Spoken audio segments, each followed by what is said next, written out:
Hi, it's Tarrant. And Stella from Meeple University. Today we are going to review Peter Pan, or now it's actually called Pan's Island.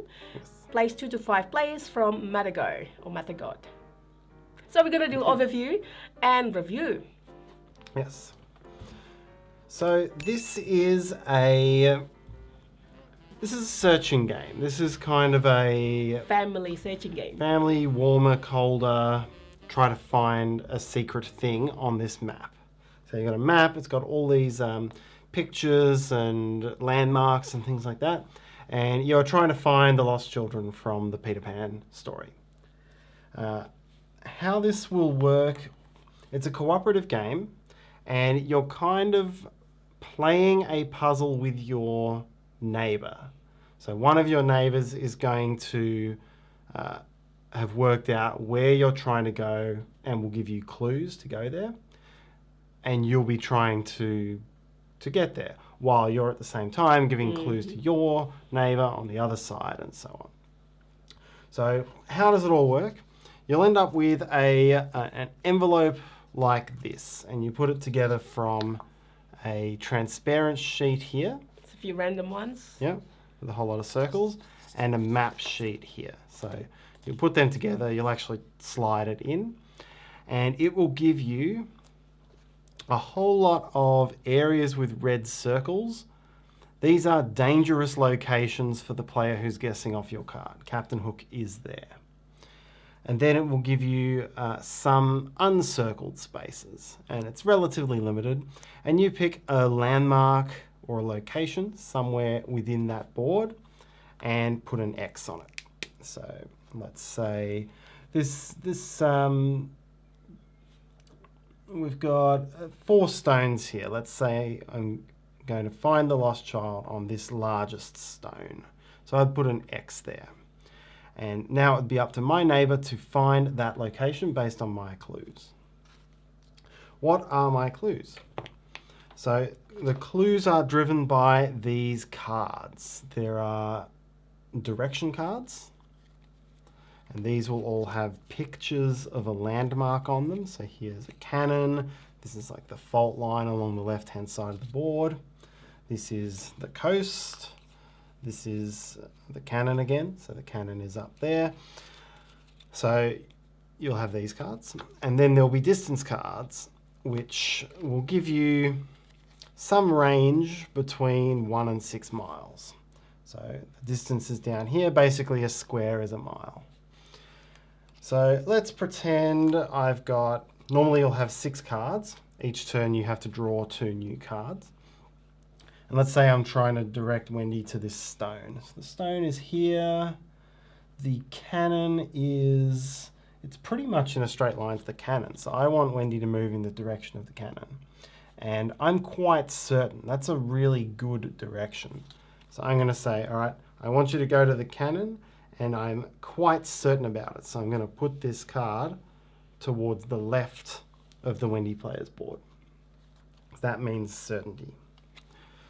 Then I look at the distance. All right, 1, 2, 3, 3.5. So I've got a 4-mile card here, and 3.5 is pretty close to 4. I think so I'm relatively certain. I'm not completely certain, but I'm relatively certain. So maybe I'll put this card here. If I didn't have this 4-mile card in my hand and I have to pick between 2 and 5, then I'd be like, all right, well maybe, yeah, go 5 miles, but it's not very precise. Yeah. So don't really go 5 miles, just go somewhere near 5 miles. If I'm the Wendy player, if 5 miles is basically 1, 2, 3, 4, 5, so it could be around here. So I would think that it might be this one. Yep. But, it's not certain, so it can't be this one. So it's either going up or down, and I would probably come down. That's like my thought was thinking anyways. Yep. Then the last thing to do is explain how risky the move is.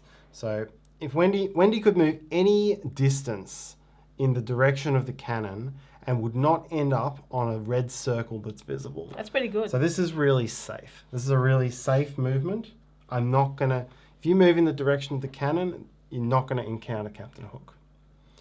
And it's not as if we have to avoid going into these circles, you just have to avoid searching in these circles. Yeah. If, however, I was trying to, let's say, I was trying to send Wendy to the mushroom here, but I only had a 2-mile card. If you kept going in that direction, you might run into Captain Hook. So there I might say, oh, it's a little bit more dangerous. Now it's time to draw on the board. This has a dry erase board. So starting from your location, you take this, you put it in the direction you want to go. So I know I'm going towards the cannon, and you can only move in this blue section. Each character has a special ability, and Tinkerbell's is to go out here. But basically, I would go, all right, I'm going to move to here, let's say. I take this off, I put an X where I've moved to, and we go there. So now I've got choices. I can either not search if I think I'm at risk of finding Captain Hook, or I can do a search. And so I put this ring, draw a circle. If you decide to search. If I decide to search. And then the player who knows my answer tells me if the lost child is in that circle. And in this case, it's right on that stone, so we would get a point. If Captain Hook were in that circle, then we would lose a point from Captain Hook. And our aim is to find all of the lost children before we run out of spaces on the hook track. Encounter hooks 4 times. Yeah. You've also got the option to look for, or to protect a space from Captain Hook. So if you knew there was danger, you could place this around yourself, draw around the star shape. On the outside? Yep.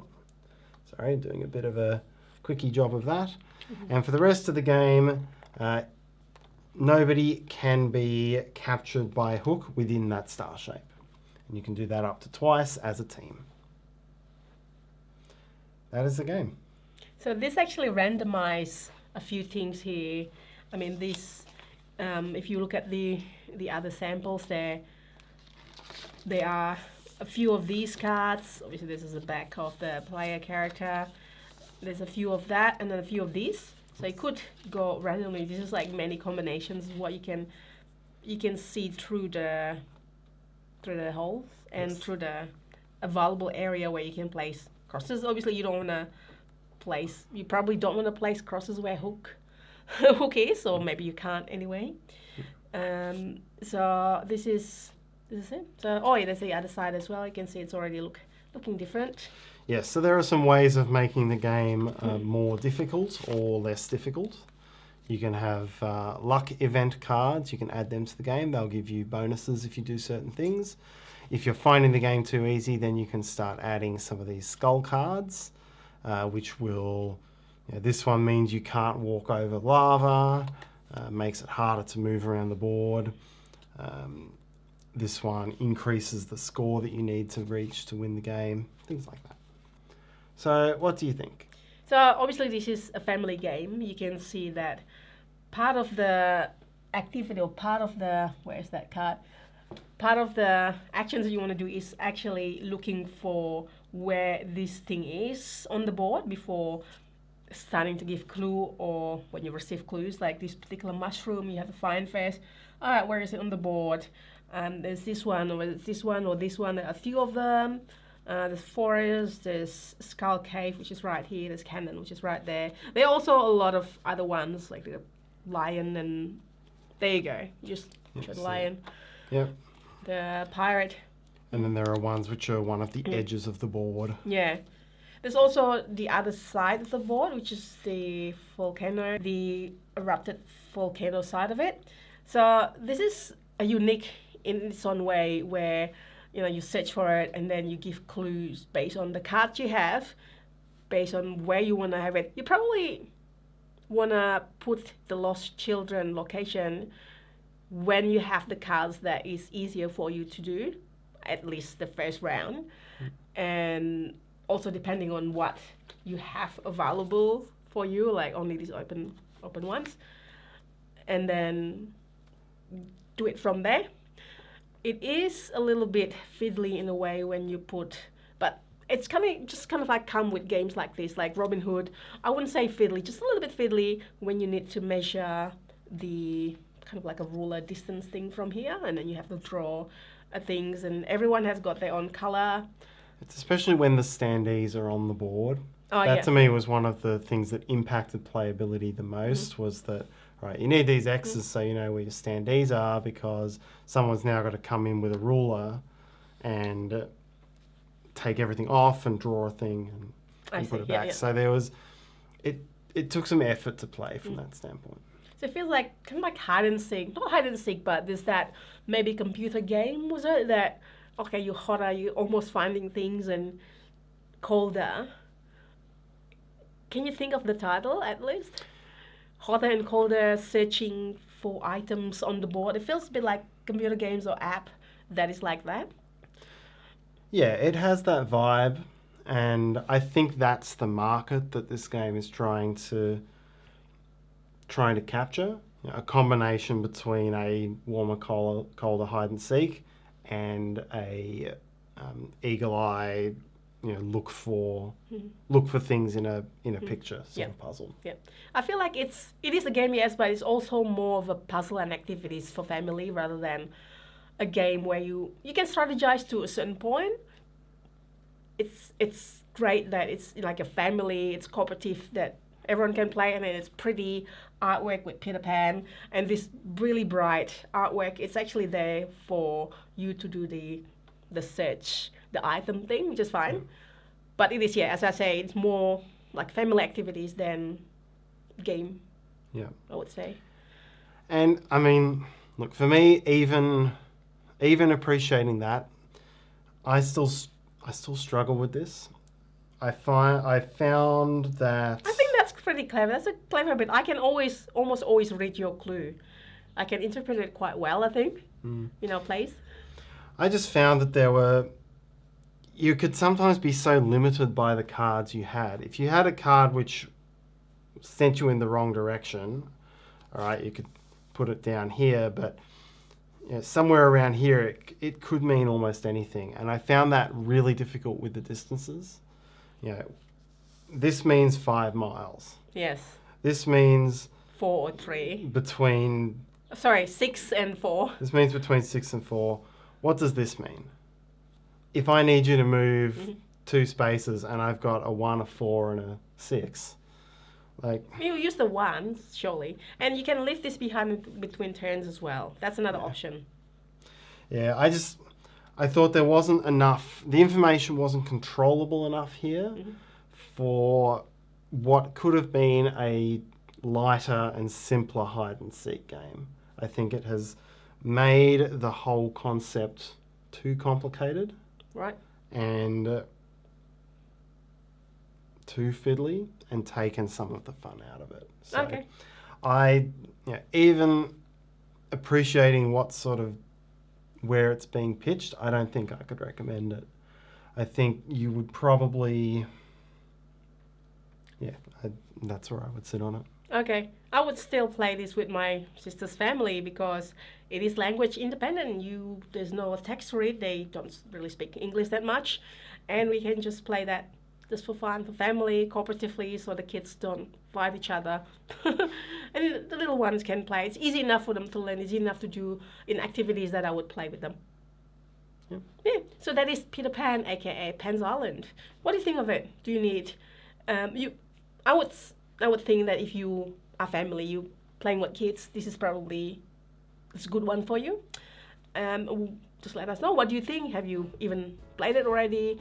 And if you do know any other games that are like this, just let us know in the comments. And if you find this video useful, please help us by hitting that like button. That will be really helpful. Subscribe to us if you haven't already done so. Hit the bell so you get notification. We do review like this and how to play, my short and sweet live playthroughs almost every weekend. I'm also on Instagram. Find me there as well, and hopefully we'll see you next time. Thanks for watching. Bye.